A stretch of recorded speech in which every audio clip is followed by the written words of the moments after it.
Hi, what's up? We are preparing for a long ride tomorrow.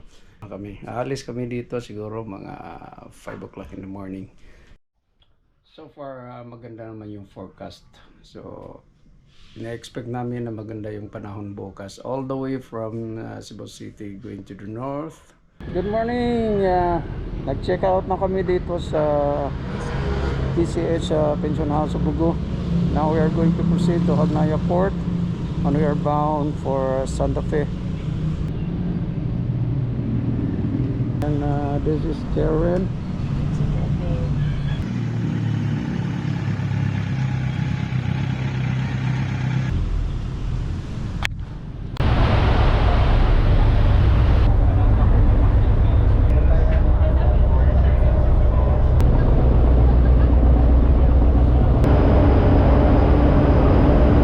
Nandito na kami sa Santa Fe. We just arrived. Nandito kami sa MGS Square. Kakain muna kami. At alas 12 ng hapon dito.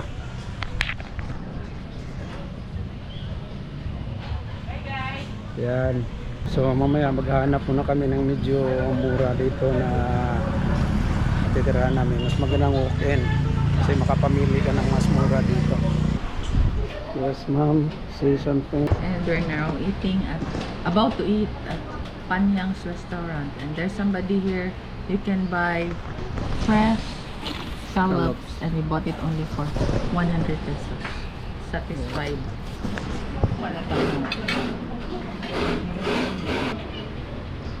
Yan. Dagi, smile. Good morning. Ito yung Sandy Flower Hotel kung saan kami nakatira. Mura lang siya. 1,700 yung isang room. At natawaran namin ng 1,500. Ito yun.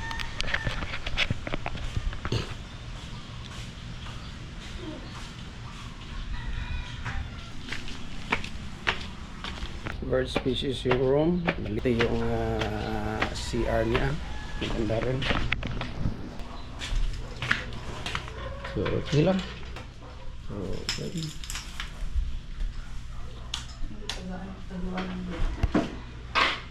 So, ikuan na ang CR.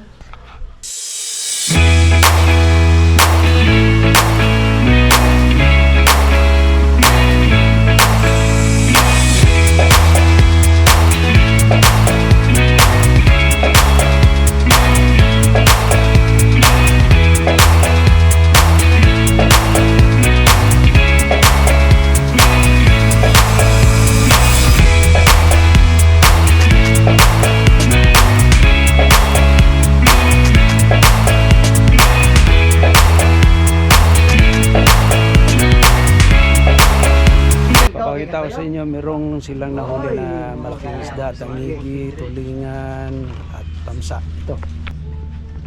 Bansa? Ayan. Good morning. Nandito kami ngayon sa beach dito sa Santa Fe. Itong hinahawakan ko ngayon, napakalaking isda ito. Kahuhuli lang nila, sariwang-sariwa. So tingnan nyo dito sa likuran ko, maraming mga bangka.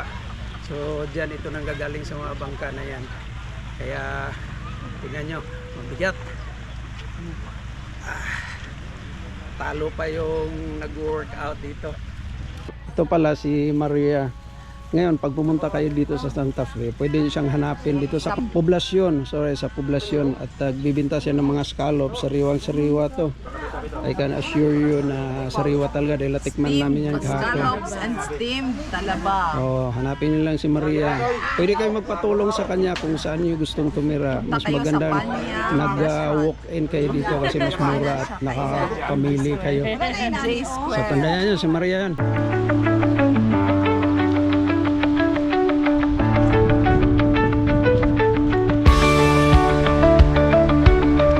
Tandaan nyo, dito kami sa poblasyon na Santa Fe. Dito lang sa tabi mismo ng beach. Ngayon, high tide pa, hindi ganong kita yung napakagandang buhangin. Parang asukal nga, kumbaga sugar beach kung tawagin nila ito kasi ang buhangin niya na pinong-pino, puting-puti. kasama to sa video kanina. Huling-huli. Sariwang-sariwa. Good afternoon. Nandito ako ngayon sa beach nila. Tingnan niyo yung buhangin, napakaputi dito at parang asukal.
Mga tour ng mga mag-tour.